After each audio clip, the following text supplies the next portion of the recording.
Yeah, hi everyone. Welcome to the second video of a three-part series looking at the book Boomerang, written by Michael Lewis, on the global financial crisis and the countries that have been most impacted by the global financial crisis. In this video, we are looking at Greece. Okay, so just how big a problem does Greece have?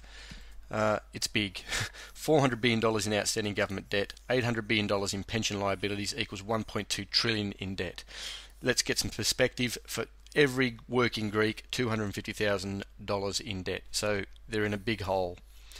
And a misconception that should be addressed, which is addressed in the book. Oddly enough, the financiers in Greece remain more or less beyond reproach.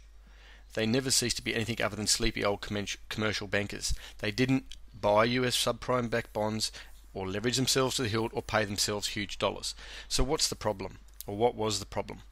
The problem is that the Greek government borrowed $30 billion, which was then either stolen or squandered. And further to that, and it's laboured throughout the book, this point, in Greece the banks didn't sink the country sank the banks. And it's a real point of differentiation with what happened here in Greece. So let's do the similar and look at a crude timeline. 80s and 90s, what was happening? Interest rates were 10% higher than the Germans. The Greeks were considered far less likely to pay you back. And so they had no consumer credit, no credit cards, and no mortgage loans.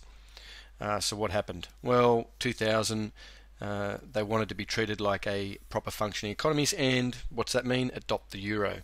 So to do this, they needed to meet certain targets to qualify.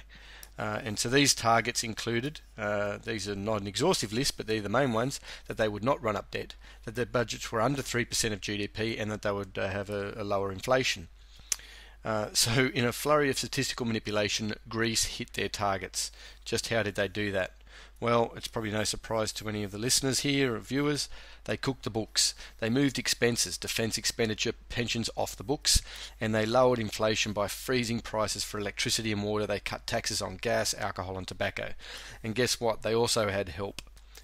This group, you may have heard of them, charged $300 million for the Greek government so that they could get into the euro. And what they essentially did was engage in a series of apparently legal but nonetheless repellent deals designed to hide the Greek debt. Tricks like securitizing future receipts from national lotteries and tolls, etc., etc. So this company here was really implicated in getting Greece into the EU in false circumstances, really. And why wasn't this didn't this surface earlier? Well, inside Greece there was no market for whistleblowing, as basically everyone was in on the racket. You know, everyone wanted to be part of the EU because they could see the benefits that would come. So what happened 2001? Yep, into the EU. They could now borrow at 5% instead of 18%. So cheaper credit, what's that mean? Cheaper credit explosion. From 2001 to 2009, credit went through the roof. And really two factors predominantly. The first one, overspending. 2001 to 2009, the Greeks wanted to do what the Greeks wanted to do once the lights went out and they were all alone in the dark with a pile of borrowed money, was to turn their government into a piñata stuffed with fantastic sums and give as many citizens as possible a whack of it. And to further to that point, say average government employees were 3 times better paid than the average private sector. Just a random point in the book, railroad revenue was $100 million. The Greek National Railroad cost $700 million to run. The average state railroad employee took home $65,000 a year in euro, and a minister at the time or during that time said at some point it was cheaper to use taxis for every Greek citizen than actually have the National Railroad. Phenomenal stuff. The education system had 4 times as many teachers per pupils than the EU average, but one of the lowest ranked. And lifelong pensions could be obtained for occupations considered arduous, like hairdressing and musicians. So, this is a very bloated public service. The point that one of the author makes about the Greek people is the hardest thing to do in Greece is to get one Greek to compliment another behind his back.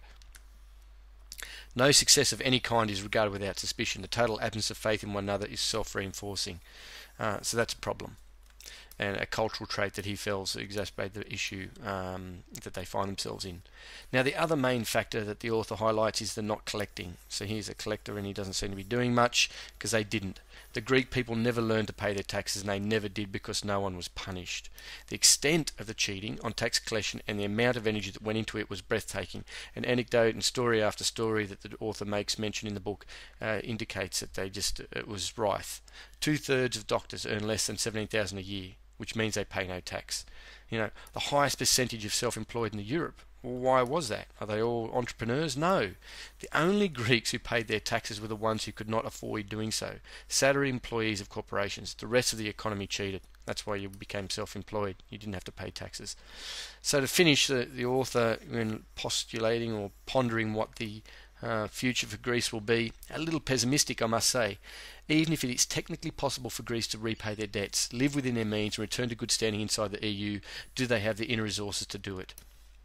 The place does not act as a collective. It acts as a collection of atomized particles, each of which has grown accustomed to pursuing its own interest at the expense of the common good.